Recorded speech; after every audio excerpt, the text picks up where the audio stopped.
Particular आज हम लोग बात करेंगे लिक्विडिटी स्वीप और लिक्विडिटी क्या होती है, चार्ट में क्या होती है, स्टॉक मार्केट में उसका मतलब क्या होता है। देखिए liquidity as a concept is very simple concept, ठीक है।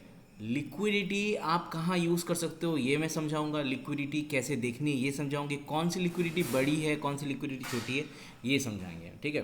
तो सबसे पहले स्टार्ट करते हैं कि लिक्विडिटी होता क्या है। तो देखिए लिक्विडिटी बड़ा इन सिंपल शब्दों में बताया जाए तो लिक्विडिटी का मतलब होता है अवेलेबिलिटी ऑफ कैश, ठीक है। लिक्विडिटी का मतलब होता है जहाँ कैश मौजूद है, जहाँ पे लोग पैसे लेके खड़े हैं बैठे हैं, उसे लिक्विडिटी कहते हैं। स्टॉक मार्केट में लिक्विडिटी का मतलब क्या होता है कि लिक्विडिटी का मतलब ये होता है कि ऐसी ऐसी जगह जहाँ से मोमेंटम होने की संभावना है but without changing the larger view of a particular instrument. मैं समझाता हूँ।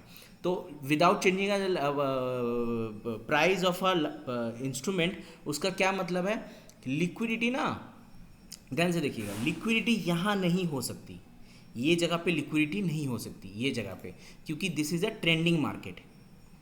लिक्विडिटी कब होती है, जब मार्केट ऊपर जाता है नीचे आता है, ऊपर जाता है नीचे आता है, मार्केट जब फंसता है उस जगह पे लिक्विडिटी होती है, ठीक है। क्योंकि लिक्विडिटी का मतलब क्या होता है, देखिए लिक्विडिटी का मतलब बेसिकली ये होता है जहाँ पे बायर्स और सेलर्स दोनों अपना पैसा लेके खड़े हैं और बार बार वो पैसा कैश में कन्वर्ट हो जा रहा है। मतलब ध्यान से देखिएगा, अगर दोनों पैसा लेके खड़े हैं, ठीक है, तो बायर अगर हावी हो गया सेलर पे तो वो तो प्राइसेस को ऊपर लेके चला जाएगा, ठीक है। मगर क्या हो रहा है, बायर ऊपर लेके जा रहा है, फिर सेलर का भी उतना पैसा गिर जा रहा है कि वो भी टांग दे रहा है, फिर बायर कोशिश कर रहा है, फिर सेलर कोशिश कर रहा है, मतलब दोनों पैसे में एक दूसरे को हरा नहीं पा रहे। आपको पता होना चाहिए ना कि मार्केट क्यों मूव करता है ऊपर। मार्केट का वॉल्यूम जो है वो डिसाइड करता है कि वो ऊपर जाएगा नीचे जाएगा। मान लीजिए सेल जो वॉल्यूम है वो बाय वॉल्यूम को मैच कर रहा है, तो ऑब्वियसली प्राइसेस थोड़ा सा डिप करेंगी या अटक जाएंगी, ठीक है। और मान लीजिए वाई का वॉल्यूम धीरे धीरे बढ़ते जा रहा है, हर बार आपको बायर यहाँ से एंटर करते हुए दिख रहा है, यहाँ से एंटर करते हुए दिख रहा है, तो ऑब्वियसली प्राइजेस जो प्राइस है उसका उस प्राइस को छोड़ के ऊपर चली जाएगी, उस प्राइस को छोड़ के ऊपर चलेगी, क्योंकि वॉल्यूम क्या है, ऊपर की तरफ है, मतलब बायर्स बढ़ रहे हैं। तो कब मार्केट साइडवेज होता है, जब बायर्स और सेलर का जो कैश है वो एक दूसरे को भारी मात्रा में टक्कर दे रहा हो। अब उसका कोई भी रीज़न हो सकता है कि बायर अपना कैश छोड़ रहा हो सकता है सेलर्स एक्टिवली इन्वॉल्व हो सकता है कि सेलर्स अपना पैसे लगा रहे हो और बायर्स भी अपने पैसे लगा रहे हो, कुछ भी हो सकता है रीज़न, ठीक है। तो क्योंकि इसको जज करने का लेयर बहुत सारा है, क्योंकि आप समझो प्राइजेस अगर ऊपर गई, ध्यान से देखिएगा ये कॉन्सेप्ट, प्राइजेस अगर ऊपर गई तो हम लोग बोलेंगे बायर ने ऊपर लेके गया है।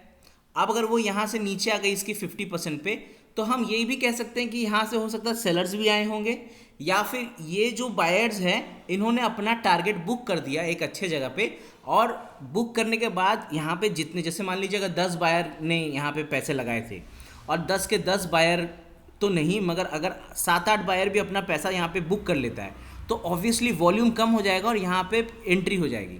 याद रखिएगा स्टॉक मार्केट में हर एक कैंडल पे ट्रेडिंग हो रही है, हर एक कैंडल पे ट्रांजैक्शंस हो रहे हैं, हर एक कैंडल पे कोई बायर आ रहा है कोई सेलर आ रहा है।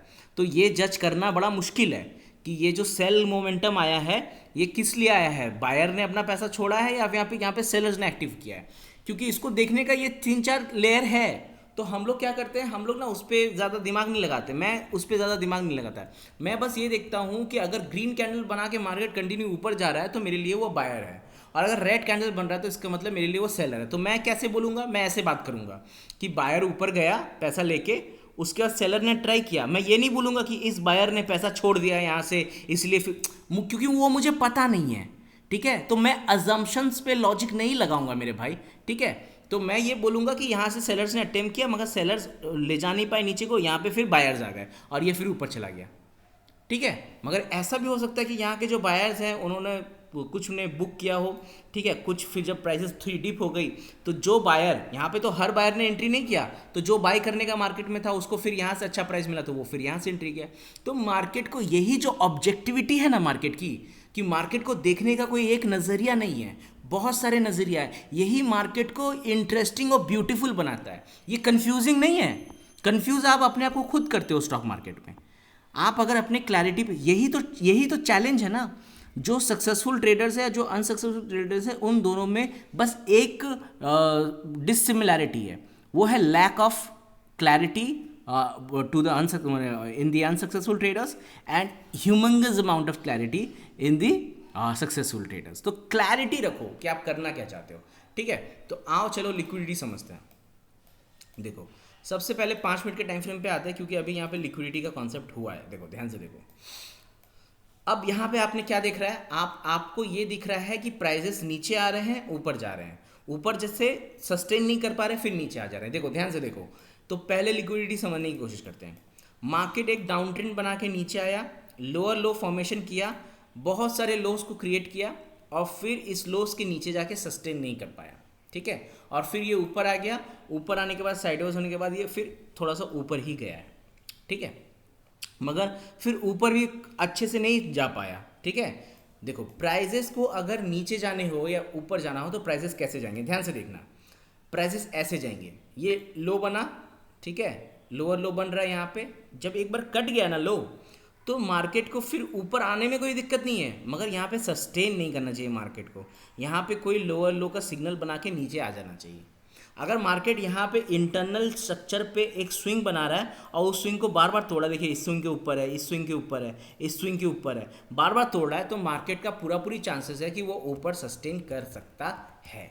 सही में, तो आपको समझना पड़ेगा कि अब ये क्या है, ये मैं कोई बड़ा टाइम फ्रेम देख के, अभी तक मैंने कोई बड़ा टाइम फ्रेम खोला नहीं है, मैं बस आपको 5 मिनट की लिक्विडिटी और ये बता रहा हूँ, ठीक है।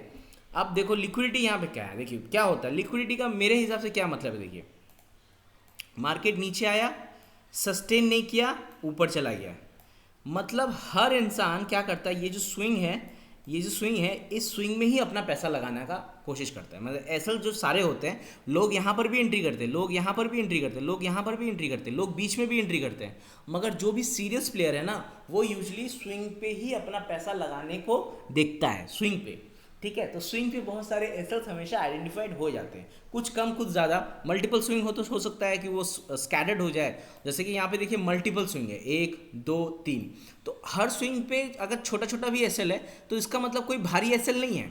मतलब मान लो हर बार अगर यहाँ पे एंट्री कर रही है छोटा एसएल, यहाँ पे एंट्री एक एसएल, यहाँ पे एंट्री एक एसएल, तो अगर हर इंसान यहाँ पे नीचे नीचे एसएल दे रहा है, तो क्योंकि वो कॉन्सेंट्रेटेड नहीं है, एक स्विंग अगर बनता तो नीचे अगर ढुकता तो बहुत ज़्यादा चला जाता, मगर क्योंकि वो कॉन्सेंट्रेटेड नहीं, क्योंकि देखिए जैसे सबसे बड़ा स्विंग ये है, इसके नीचे प्राइस जाते ही प्राइस ने एक बड़ा कैंडल बनाया। क्यों बनाया बड़ा कैंडल, क्यों छोटा कैंडल नहीं बनाया? आप देखिएगा स्विंग्स जब भी टेकन आउट होती हैं तो अमूमन बड़ा कैंडल बनने की संभावना होती है, ठीक है, अमूमन देखिए, आप देखिए स्विंग्स टेकन आउट होने की कोशिश कर रही थी साइड में, मतलब आपका वहीं पर ही आके एक बड़ा कैंडल, ठीक है, बड़ा कैंडल बन, देखिए यहाँ पे देखिए स्विंग्स टेकन आउट हुई, एक बड़ा कैंडल। क्यों बनता है बड़ा कैंडल? क्योंकि वहाँ पे कुछ ना कुछ होता है, वॉल्यूम, प्राइजेस, कुछ ना कुछ वहाँ पे होता है, वरना नहीं बन सकता बड़ा।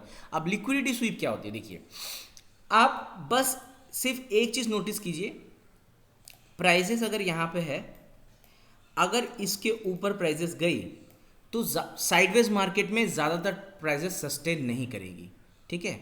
और अगर आप देखें कि कोई भी लिक्विडिटी पे अगर सेल होता है, देखिए आप ध्यान से देखिए, ये एक लिक्विडिटी है, ठीक है, इसको हम कैलकुलेट नहीं करते, इस पे टच किया चला गया, ठीक है। अब ध्यान से इधर देखिए, ये एक लिक्विडिटी है, सबसे ज़्यादा वॉल्यूम इधर ही है, प्राइजेस आई, फिर यहाँ से ऊपर चला गया और बहुत ऊपर गया है। अगर आपको ट्रेड लेने आप मान लो यहाँ पे दो रुपये लगा के आ रहे हो, मतलब 2 ट्रेड लेके आ रहे हो कि भाई मैं यहाँ पे 2 ट्रेड लूँगा, ठीक है, तो आपने पहला ट्रेड मारा यहाँ पे, ठीक है, अब पहला ट्रेड में ही आपका प्रॉफिट हो गया। क्योंकि अगर लिक्विडिटी पे अगर आप जैसे देखो, आप सिर्फ देखो साइडवेज मार्केट में you only wait for, sideways market में क्या होता है, ऐसा वेट करना पड़ता है। अगर इसके ऊपर प्राइसेस गया है नीचे आ जाएगा, इसके नीचे अगर गया है ऊपर आ जाएगा। तो साइडवेज मार्केट में हमेशा ऊपर से सेल, नीचे से बाय, और कुछ नहीं करना आपको, ठीक है।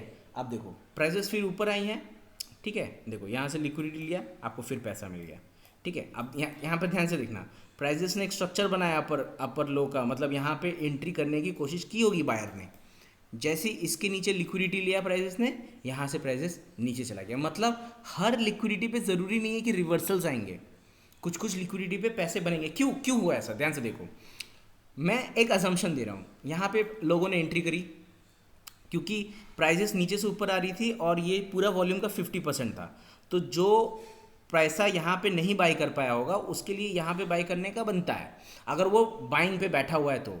क्योंकि देखिए मार्केट में जब भी लोग आते हैं तो दो तरह के लोग आते हैं, एक वो जो बाई करना चाहते हैं, एक वो जो सेल करना चाहते हैं, और एक वो जिन्हें पता नहीं वो क्या करना चाहते हैं, वो दोनों ही करते हैं। ठीक है, तो जैसे यहाँ पे देखिए प्राइसेस बहुत अच्छा एंट्री बना रही है। एंट्री लोगों ने बायर को बुलाया, बायर को बुला के कुछ कराया नहीं, मैंने बायर को ऊपर नहीं लेके गए। ठीक है, फिर वो बॉटम पे आ गया। ठीक है, तो अब बॉटम पे आ गया तो यहाँ से कटा भी नहीं, फिर एक बार बायर को बुलाया, और इस बार क्या हुआ, बायर ने लगता है बहुत अच्छे से एंट्री मारी होगी, इसीलिए जैसे ही कटा प्राइसेस बहुत ज़्यादा वॉल्यूम आया। अब मान लीजिए कि यहाँ पे सेलर ने एंट्री करी है, तो सेलर ने एंट्री अगर करी है तो और आगे जाए ना प्राइसेस आगे क्यों नहीं गई? अगर सेलर ने, मान लीजिए आपको क्या लगता है कि मार्केट अगर नीचे आया है तो सेल ने एंट्री की है, अगर सेल ने एंट्री की है तो आए प्राइसेस और नीचे जाए, नहीं जा पाया प्राइसेस। क्योंकि आप माने या ना माने, ये जो यहाँ पे जो बायर्स आ रहे थे, इस जगह पे जो बायर्स आ रहे थे, इनका एसएल ट्रिगर हुआ है, इसीलिए ये नीचे आया प्राइसेस। क्योंकि जैसे ये नीचे आया उसके बाद ये रुक गया, उसके बाद बहुत इंटरनल स्ट्रक्चर में ऊपर नीचे। अब देखो इंटरनल स्ट्रक्चर में आप क्या करो, इंटरनल स्ट्रक्चर में सिर्फ वेट करो स्ट्रक्चर को टेकन आउट करने का। जैसे देखो ये एक स्ट्रक्चर है, ठीक है, ठीक है, ये जैसे ही टेकन आउट हुआ, अब देखो ये ऊपर की तरफ चला गया। अब लिक्विडिटी, मैंने क्या कहा, लिक्विडिटी हमेशा ऐसा नहीं होगा कि रिवर्सल्स लेगी। ठीक है, आप यहाँ पे देखो, ये एरिया देखो, मार्केट ऊपर नीचे करके अपने यहाँ पे उसने लिक्विडिटी क्रिएट की। लिक्विडिटी मतलब जैसे मान लो कि अगर कोई बाई कर रहा है तो वो कहाँ से बाई कर सकता है, वो कोई ग्रीन कैंडल पे बाई करेगा, इस जगह पे एसएल देगा, इस जगह पे बाई करेगा, इस जगह पे एसएल देगा, इस जगह पे बाई करेगा, इस जगह पे एसएल देगा। स्ट्रक्चर तो यही कहता ना, इस जगह पे बाई करेगा, इस जगह पे एसएल देगा। अब देखो मार्केट ऊपर गई, यहाँ पे अपना इंटरनल लिक्विडिटी लिया इसने, ठीक है, अपने हाई को ये किया, यहाँ से शॉर्ट हुआ मार्केट, बहुत अच्छा। मगर मैंने शॉर्ट नहीं किया क्योंकि ये शॉर्ट करने का जगह था, बट मैंने शॉर्ट नहीं किया क्योंकि मैं सोच रहा था कि शायद मैं बाई की तरफ हूँ, और अगर मैं बाई की तरफ हूँ तो मैं वो बंदा नहीं हूँ जो मैं बाई सेल दोनों करना चाहूँगा। ठीक है, हालांकि ये शॉर्ट मेरे दोस्त ने किया और 4500 का राउंड लेवल था बोल के मार्केट देखो बहुत अच्छा पैसा दिया भी है। अगर आप यहाँ पे देखोगे इस कैंडल पे एंट्री, इसके ऊपर 7 रुपये के बदले में मार्केट ने 5 7 जा 35, ठीक है, ऑलमोस्ट 1:4 तो आराम से दे दिया है। ठीक है, ध्यान से देखो, अब मैं हमेशा इस लिक्विडिटी की वेट कर रहा हूँ। जैसे इसने लिक्विडिटी लिया, इस कैंडल ने ही बता दिया कि ये लिक्विडिटी लेगा। ठीक है, अब आप यहाँ पे एंट्री करो, यहाँ पे क्या एसएल बड़ा हो रहा था तो मैंने सोचा कि मैं वही एसएल दूंगा जो मैं डिजर्व करता हूँ, क्योंकि मुझे समझ में आ गया था कि इसने लिक्विडिटी ले ली है, यहाँ पे लोगों को बुला के अब ये ऊपर ही जाएगा। तो मैं क्या करता हूँ, मैं यहाँ पे ट्रेड लेता हूँ, छोटा सा एक एसएल देता हूँ 10 रुपये का, 10 के बदले में अगर 20 भी आएगा तो मैं लेके निकल जाऊँगा। यहाँ पे हालांकि 1:5 आ गया है, बट हमारा उतना टारगेट नहीं रहता है। ठीक है, हम 1:2 लिक्विडिटी पे हम 1 कोशिश करते हैं कि 1:2। अभी देखिए, अभी प्राइजेस देखिए, ध्यान से देखिए, अभी प्राइजेस के पास कहीं जाने का कोई ये नहीं, क्योंकि प्राइजेस आप देखो, आप इस जगह पे ट्रेड लोगे कि जो कि मीन एरिया है। मीन मतलब प्राइजेस इसके ऊपर जाके कोई रिएक्ट करती है या इसके नीचे रिएक्ट करती है, आप यहाँ पे क्यों ले रहे हो पैसा? क्योंकि यहाँ पे क्या होगा, देखो जैसे मान लो अब यहाँ आपने यहाँ पे बाई किया, अब बाई किया, प्राइजेस ऊपर नहीं गई कोई भी, क्योंकि इतना इंटरनल स्विंग बन चुका है, यहाँ पे गई प्राइजेस फिर आके नीचे चली गई, तो फिर क्यों उस तरह का ये क्यों करना? फिर देखो आपने यहाँ पे सेल किया, ठीक है, प्राइजेस नीचे भी नहीं गई, फिर आके ऊपर चली गई। इसीलिए मैं बोलता हूँ कि साइडवेज मार्केट में हमेशा कोशिश करो कि अभी देखो यहाँ पे लिक्विडिटी कहाँ पे है, ध्यान से समझो, लिक्विडिटी इसके नीचे है, इसके ऊपर है, इसके ऊपर है। ठीक है, अगर इन सब एरिया पे प्राइसेस जाता है तो हम देखेंगे। तो उसके लिए आपको क्या करना है, आपको बस 1 डे पे जाना है, दिन को नोटिस करना है। देखो पहले समझो दिन को कैसे नोटिस करना है, ध्यान से देखो, ये आपका दिन का डे हाई है, ये दिन का डे लो है। देखो अब प्राइजेस कहाँ पे है, हमेशा मीन एरिया पे है। मीन एरिया से अभी फ़िलहाल पास में चल रहा है, बट ऊपर नीचे दोनों तरफ कर चुका है। ठीक है, आपको यहाँ पे देखो, ये इस कैंडल को देख के आपको साफ पता चल रहा है कि यहाँ पे कोई ट्रेंड तो नहीं मिलेगा। क्या हुआ, एक कैंडल बनी, इसके अंदर रेड कैंडल, इसके अंदर ग्रीन कैंडल, इसके अंदर फिर रेड कैंडल। इसका मतलब मैं आने वाले नेक्स्ट वीक में मैं आपको गारंटी दे रहा हूँ मार्केट एक बड़ा मूव करेगा, यहाँ तक भी जा सकता है और वो फिर नीचे भी आ सकता है। डेफिनेटली कोई नहीं रोक सकता, और हो सकता है वो जो बड़ा मूव की जिसकी मैं बात कर रहा हूँ वो ऐसा भी हो सकता है वो आजकल में ही आपको आज रात में ही देखने को मिल जाए, मतलब शाम के तरफ ही मूव आ सकता है, ऐसा भी हो सकता है। ठीक है, तो मैं क्या करता हूँ, मैं ना चार्ट को एकदम प्लेन रखने की कोशिश करता हूँ। ठीक है, अब हो गया, अब आप देखो ध्यान से, 1 डे पे ऊपर नीचे मैंने ड्रॉ कर दिया, इसको भी हटा देते हैं ताकि कन्फ्यूजन ना हो। अब मुझे बेरिशनेस और बुलिशनेस दोनों समझने की कोशिश करनी है कि मार्केट क्या मूव कर सकता है। देखो मार्केट, अगर आप डे में देखोगे, मार्केट ने एक बेरिशनेस दिखाया, उसको पूरी तरह से रिवर्स किया, ऊपर भी नहीं जा पाया, नीचे आ गया, और नीचे अच्छा खासा गया, फिर नीचे भी सस्टेन नहीं कर गया। मतलब मार्केट बता रहा है कि मैं कहीं जाना नहीं चाहता हूँ। तो मैं हमेशा कोशिश ये करूँगा कि प्राइजेस कोई राउंड लेवल के ऊपर अगर मेरे को दिखे, जैसे 45-50 के ऊपर अगर मेरे को दिखे, तो मैं 4600, 47, 4650 पे ट्राई करूँगा। अगर मुझे 4500 के नीचे दिखेगा तो मैं फिर 44, 50, 4400, देखो यहाँ पे कहाँ तक टच करके आया, 4450 तक, ठीक है। अब 4500 कहाँ पे, देखो 4500 यहाँ पे है। तो मैं ये 50 पॉइंट के बफर पे मैं प्ले आउट करूँगा, और मैं देखूँगा कि जब मैं ये कर रहा हूँ तो मुझे कोई स्ट्रक्चर मिल रहा है कि नहीं मिल रहा है। थैंक यू सो मच, आशा करता हूँ आपको ये मदद करेगा।